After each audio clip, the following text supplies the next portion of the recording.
Today on Built to Last, exploring the craft and craftsmen, putting our vets back to work, and Rosie's legions march on. When I went on the job site as a journeyman, everybody assumed I was an apprentice. I've always broke the rules when it comes to what a female can do. Pick up a hammer. It's time for Built to Last.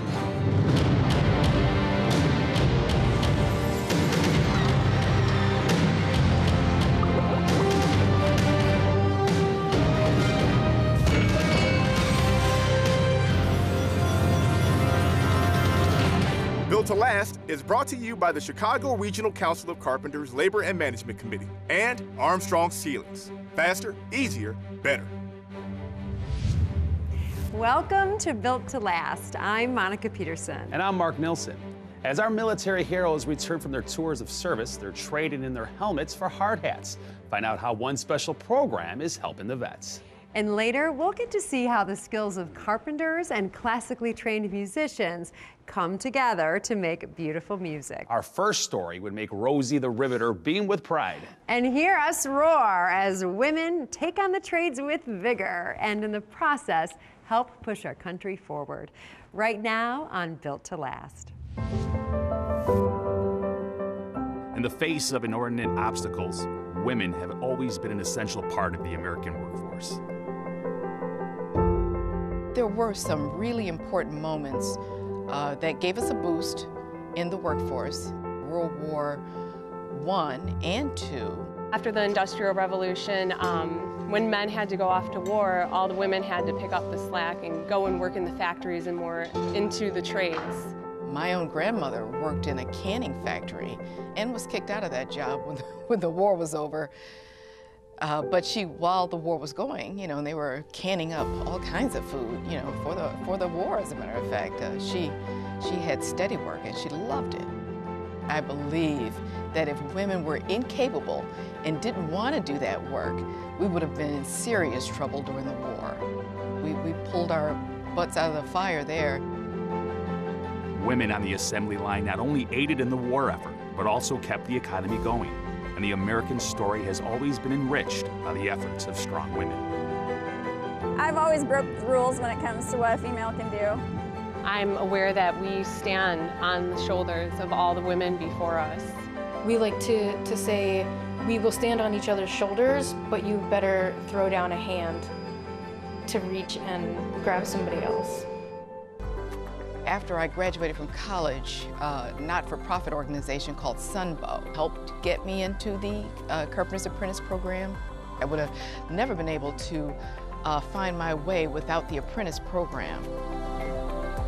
While women have been a driving force in the economy, their path to secure professional equality has been wrought with difficulty. Well, as far as being a woman in the trade, it's had its ups and downs, it's challenging. When I went on the job site as a journeyman, everybody assumed I was an apprentice. There's some that want to do my job for me. I worked with some of the older guys who were, you know, they were accepting, but more like I was their daughter. And don't realize that I can do it myself. But then I worked with some guys who just really absolutely just didn't have any use for women on the job site. It's not really that bad of a deal. I can do anything that you can. Today, I think a lot of the younger guys are just more accepting. You know, it's just not a big issue for them. I do think women today still have to, you know, do more work to prove themselves, and that's on every job they go on.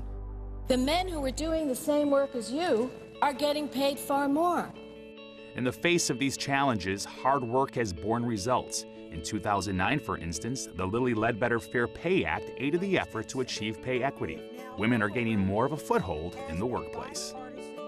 Under the Lilly Ledbetter Fair Pay Act, although it's good and it's a step in the right direction, at the pace that we're going, it won't be till about the year 2020 that we actually receive parity, where if they were part of a union contract today, they would get the rate regardless. If you do the work, you get the rate. It doesn't matter if you're a man, woman, gay, straight, race, age, sex, religion, national origin, disability. It doesn't matter. If you do the work, you get the rate. That's the beauty of a union contract. There's definitely an uptick of women trying to get into the trades. It's great money, it's great benefits, and I know starting out as a first-year apprentice, the guy next to me, who's also a first-year apprentice, I know we're making the same wage.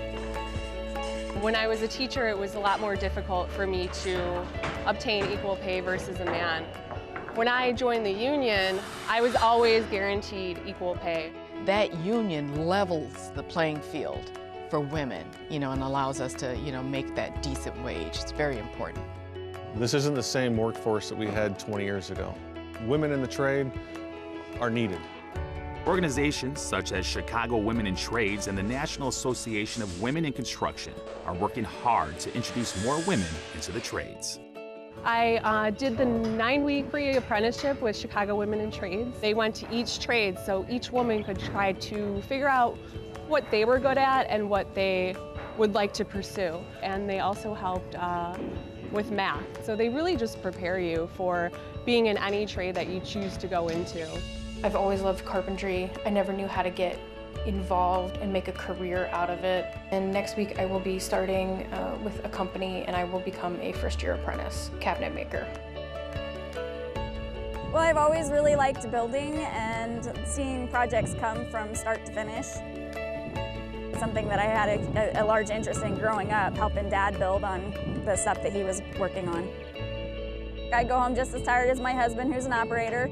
I still cook and I still do all the dishes and help kids with their homework. And it's a joint effort. We make that mark. Any program that the carpenters have, from residential, commercial, concrete, pile driver, cabinet maker, there is a spot for women and it's encouraged. You represent more when you go into a non-traditional field like that. You become somebody else to your family, somebody different. It's a good sense of pride going home knowing that I've done a hard day's work and made a good living to help out my family. My son knows all the buildings where I build. We go down the highway and he knows there's a lot of pride in that. I love being able to say, I did that, as if I built the whole building by myself. I say it like that. It's amazing to look back on the day and go, wow, look at what we did. When you're in the trades, that's a big deal, right? You can see what you did.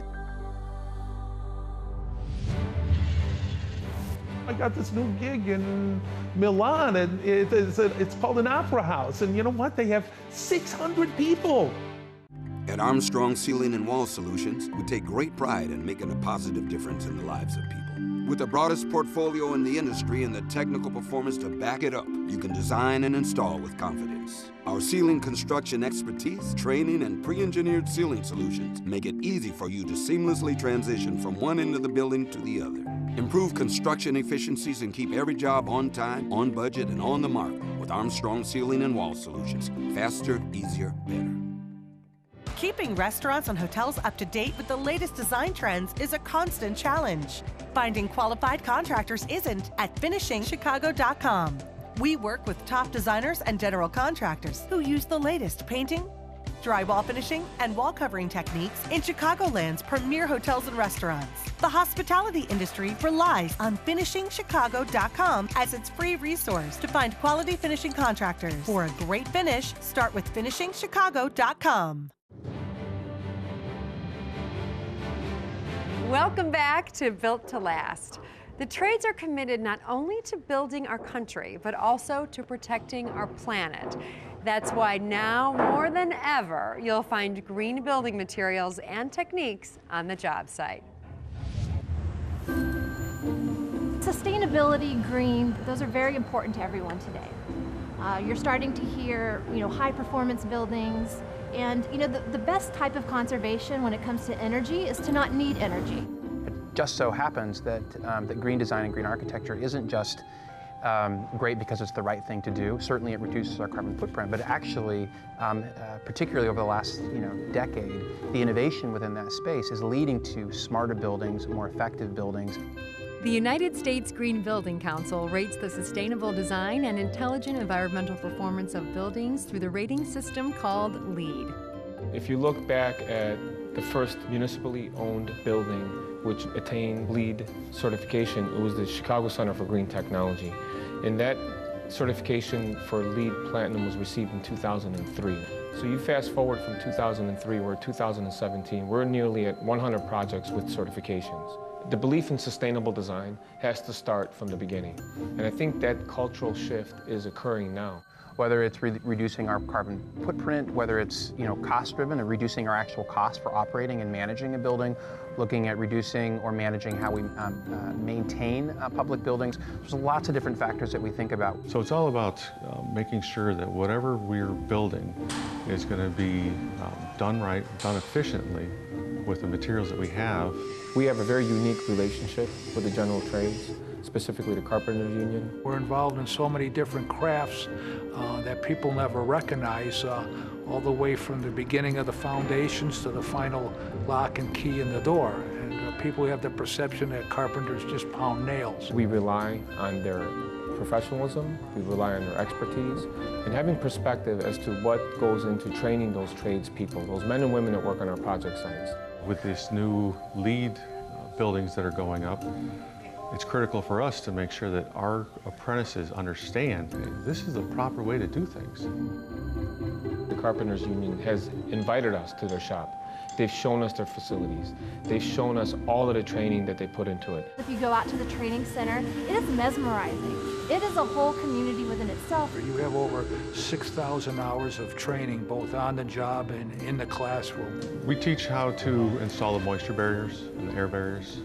They're taught the proper overlaps, the nailing patterns, how to complete it, how to work around some penetrations, what happens if we come into a window or a door opening. And once we have that window or door opening fixed with our moisture barrier, then we show them how to install a window properly. Along with responsible building practices, the carpenters are trailblazers when it comes to eco-friendly products. Spray foam is the coolest product on earth. It is sprayed on and it's monolithic. Monolithic meaning there are no seams. So it goes on wet, it expands, and it's manufactured on site so that you're able to install the appropriate amount that is needed for the appropriate R value for the project. R value measures the capacity of an insulating material to resist heat flow, and proper material usage leads to greater energy efficiency. The Carpenters Union and their training center were amongst the first to recognize the value of spray foam. We teach the hazards of it. We show them the proper installation methods. Spray foam is really going to eventually replace fiberglass. It does two in one. It does the thermal and it does the air barrier. So those two barriers can make the building extremely energy efficient. We're not going to have to use energy in order to reheat or recool the building. Through their high standard of training and embrace of new eco-friendly products and methodology, the Carpenters Union is setting new standards in sustainability. That's important to the council and myself as well. It's what we should be doing. There's all these other side benefits that come out of green and smart design, and I think we're beginning now to really see the peripheral benefits. I love learning how to make things better. It's like, okay, well, we did a great job on this project. The next time we're in this situation, how can we make it better? It's got to be a collaborative effort where we continue that education, continue the awareness, implement the lessons learned. What things that we do now are much different than they were in 2003. Green architecture, green design in public spaces is really important, especially if we care about sustainability. Number one, because it becomes the learning lab or the showcase for what that can look like and how it can manifest itself. So it may seem that one project can't make a difference, but 100 projects have made a difference, and 1,000 projects will make a bigger difference. In 2017, Massachusetts led the nation with 3.73 square feet of LEED certified space per resident. The journey to craftsmanship starts with the basics. Eventually, the craftsman's skills build to a crescendo, where artistry and functionality become seamless. We have our mortise and our tenon. At the Chicago Regional Council of Carpenters Apprentice and Training Program, the pre-apprentices are taught that form must dovetail with function. When I designed it, I wanted to make sure that it was functional, sturdy, with our mortise and our tenons on the top and our shoulders. It's a core principle, and it's taken to heart in order to be successful in their craft. As soon as humans started inhabiting houses, they needed places to put their things. We take our span, which is our width, which is 15.5 inches. And we're going to take our rise, which is 3 inches, The most fulfilling part of woodwork for myself personally is being able to take a pile of boards or panels and turn them into something that's functional, beautiful, and will be around a lot longer than I am. When I cut a board, I'll be the first person to actually see what that board looks like. When I put it together with another board, I see how it flows, I see how the grain matches, how the color matches. You could have a tree that grows on the top of a ridge in the forest and a tree that's 100 feet away in a creek, and they're totally different. One could be perfectly straight, textbook red oak, and next one could have all kinds of figuring and mineral colors and streaks. Here at the school we use what is available, but depending on the type of project, some materials are more durable, hardwood versus softwood, material thickness, different strengths, different qualities of each type of species of wood. We produce cabinet makers to work for somebody who tells you what to build.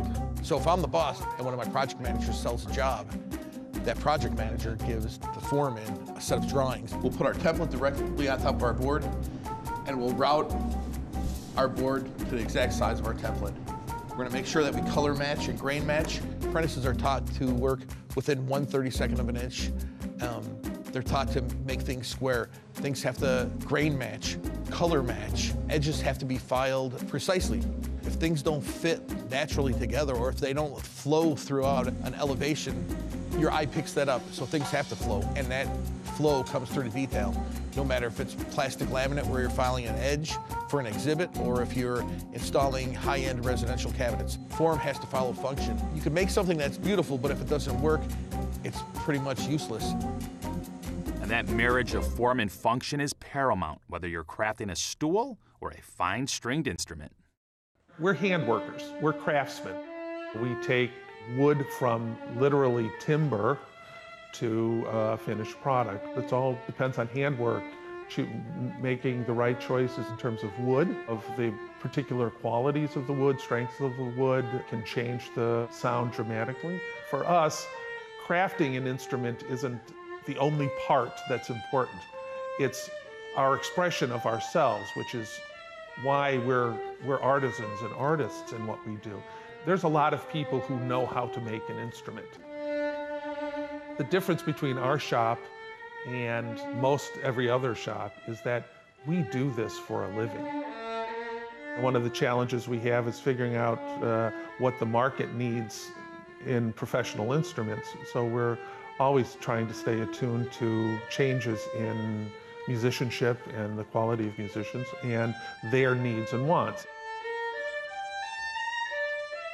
Take Stradivari, for instance. One of the reasons why he became the craftsman that he did was his consciously being a part of the evolution of music. You know, he had 4 very distinct periods of his work. But each one of those changes in his style were for one reason, and that was volume. He wasn't looking at his violin and thinking, oh, this is a beautiful thing and I'm going to try to make it more beautiful. He was thinking, my customers need a product.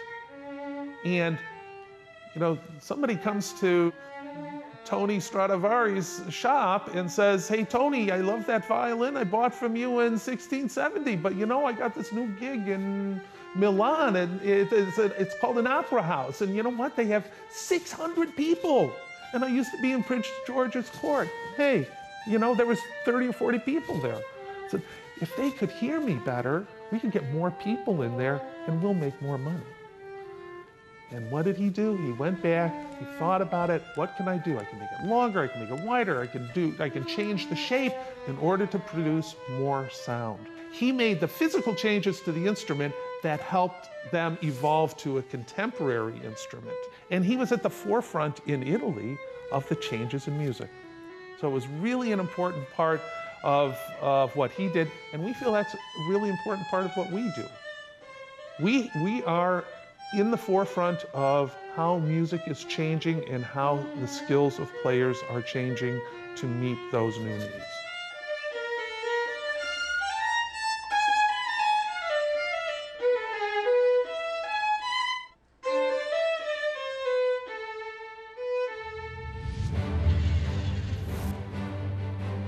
Transitioning out of the military was probably harder than actually being there. When I came home, I would shake. Stabila, for over 125 years, has led the industry in measuring and leveling. Still manufactured in Germany since 1865, tradesmen rely on Stabila every day for its precision and durability. We continue to revolutionize the way we build with our lasers, levels, and laser distance measuring tools on commercial and residential job sites around the world. Stabila, how true pros measure. Meet the new family of Blaze laser measures from Bosch. Go ahead, turn it on and start measuring. It's that simple. The Blaze family offers a wide range of functions to tackle any measuring job. Extend your reach with accuracy up to a 1/16 of an inch. With Bluetooth-enabled devices, easily transfer measurements to your smartphone or tablet with free Bosch apps. Reach farther, work faster, and stay accurate with the Bosch Blaze family of laser measures. Measure on.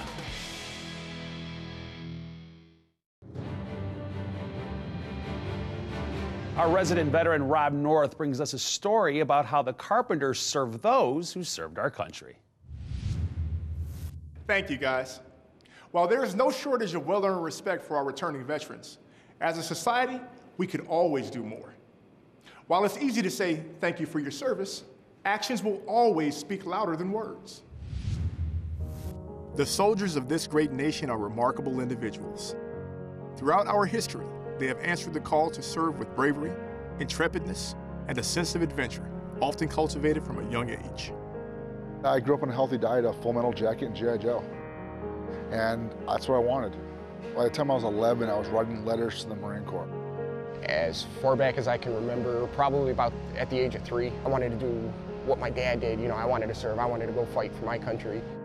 Since 2001, our country has been involved in military conflict abroad, and the members of our armed forces have served through the most difficult of circumstances with distinction and honor.